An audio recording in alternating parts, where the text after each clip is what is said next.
RLUSD is going to save the United States dollar. And because of this, the amount of liquidity that's going to flow into RLUSD is going to flow into the XRP ledger, and it's going to pump XRP beyond imagination. Like, I know I am bullish, but I'm starting to believe that even I am not as bullish as I should be. Every time I think about this and I consider the amount of money that's going to come into the XRP ledger and the effect that that's going to have on the XRP token itself, it just boggles the mind. And I often try to control my emotions about this, just to regulate it a bit, to calibrate it a bit, so that I'm not disappointed when it doesn't reach those crazy heights. But every time I look at it, I can't but see how much money coming into the XRP ledger is going to pump this token absolutely in an insane fashion. Now, whether or not that's going to happen in this bull run, I can't say. But at some point, it will happen. So it might be this bull run, it might be the next bull run in 4 years' time, or it might even happen in the bear market, because we've seen that kind of thing happen before, where everything else was in the bear market, but one coin would pump out of nowhere because something dramatic happens. That's happened before. It happened in 2022. But this would not be for no apparent reason. It would be for, well, an apparent reason, clearly.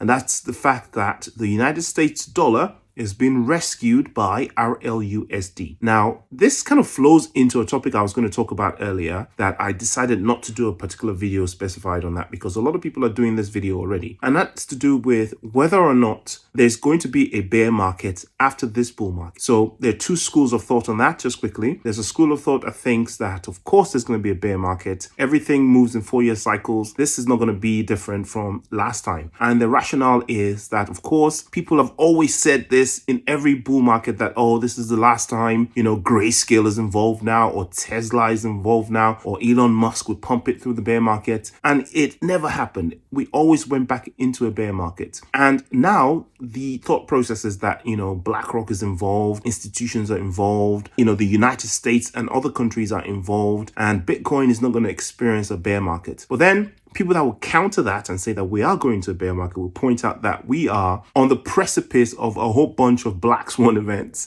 that could cascade everything way down and create the longest crypto winter we've ever experienced. That there is a massive recession/depression in the imminent future because of all of the things that are borderline about to create a black swan event. You have the macro events with the conflicts around the world, what's happening in the Middle East. By the way, there's other stuff kicking off on the border of Pakistan, right? So there's Afghanistan and Pakistan who have been at each other's throats this whole time. But because the news does not report it, because it doesn't follow the global narrative, a lot of people are not even aware of this. I mean, there's a whole bunch of militants on the border with Pakistan, and Pakistan is a nuclear country. And if these guys were to get a hold of that, that's going to be a big problem. This means that the United States would have to act even if they're not interested. Even if Trump is president and he's not looking to start conflicts or go into any other conflicts, it will be forced. His hand will be forced to intervene if Afghan militants breach the border and attempt to get a hold of Pakistan's nukes, right? They would have to get involved because that would completely destabilize the planet, right? That's just is what it is. And what that means is going to be more military expenditure, which is going to lead to more money printing, because we know that the military industrial complex and the Federal Reserve, they work hand in hand. So there's going to be a lot of money printing, a lot of reason to plunge the country further into recession. And if you add that to the other events that are going on around the world, China and Taiwan are now making a little bit of noise. There's a lot going on now with China and Taiwan. There was a speech that was given by the leader of China about Taiwan that's riled a lot of people up in that region. So, I've done some videos about this before, about how this could affect the trade with Europe and the United States, the products that we get here on this part of the world, and how that's going to plunge us into a recession if we can't get hold of those things anymore. There's also talk of the energy supply to Europe being cut off because of the problems going on with Ukraine and Russia, and because of the activities of the UK and the US.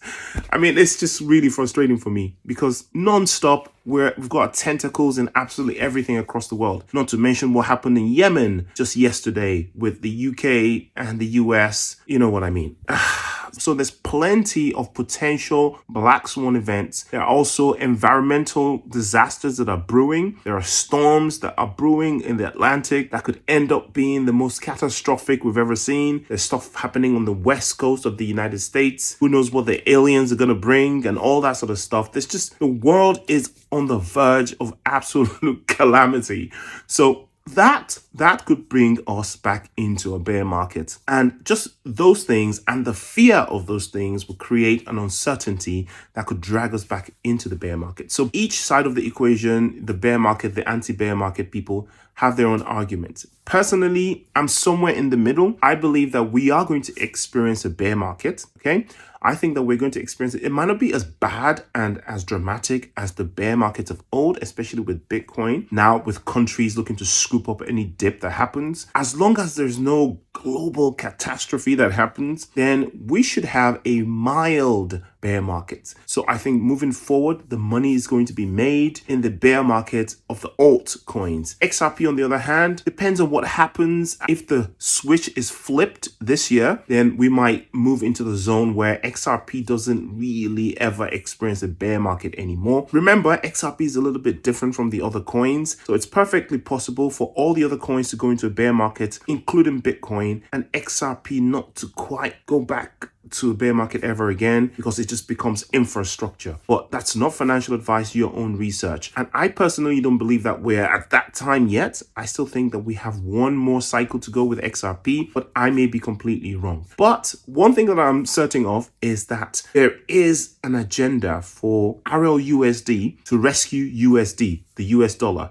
because we're moving on to this new system, and the currency, the fiat currency that is the US dollar, is on the precipice of collapse, to be honest with you. And the only reason why it hasn't completely collapsed now as I speak is the fact that the United States has the world's most powerful military. So while the dollar used to be backed by gold and the British pound used to be backed by gold, both currencies are now backed by a strong military. And without that military, a lot of countries around the world would have ditched the dollar by now, because they see the amount of debt that the United States is in. The deficit is absolutely insane. I personally don't see a way back from this deficit, apart from just declaring bankruptcy and just, moving on to some other system. And the only country that can pull this off, of course, is the United States, because of such a powerful, domineering military that's completely unchallenged by anybody else around the world. I know people like to think that Russia's got some kind of challenge, but the United States is decades ahead of anybody else across the world when it comes to military power. They have the capacity to wage against absolutely everybody on the planet simultaneously. The reason why the United States would sometimes appear weak militarily is because they have accountability and they're holding back, right? If they were to unleash in the same way as other countries unleash without any sort of accountability, no holding back, they would eviscerate pretty much any opponent pretty much quite easily, right? And it is this military might that is holding up the United States dollar. But even with all that might, there is a limit. And the United States dollar is in a critical position right now. And the powers that be know this. The banks know, the Federal Reserve knows it. And all of the people who are in charge of maintaining US domination, they understand. And they would do all they can to back RLUSD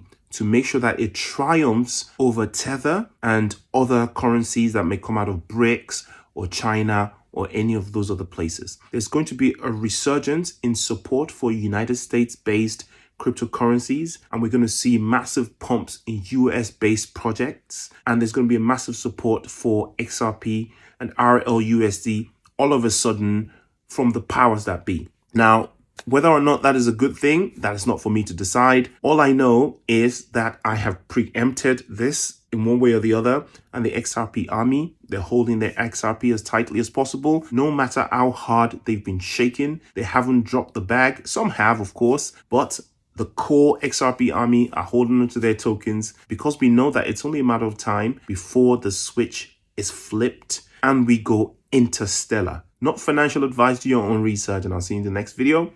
Peace.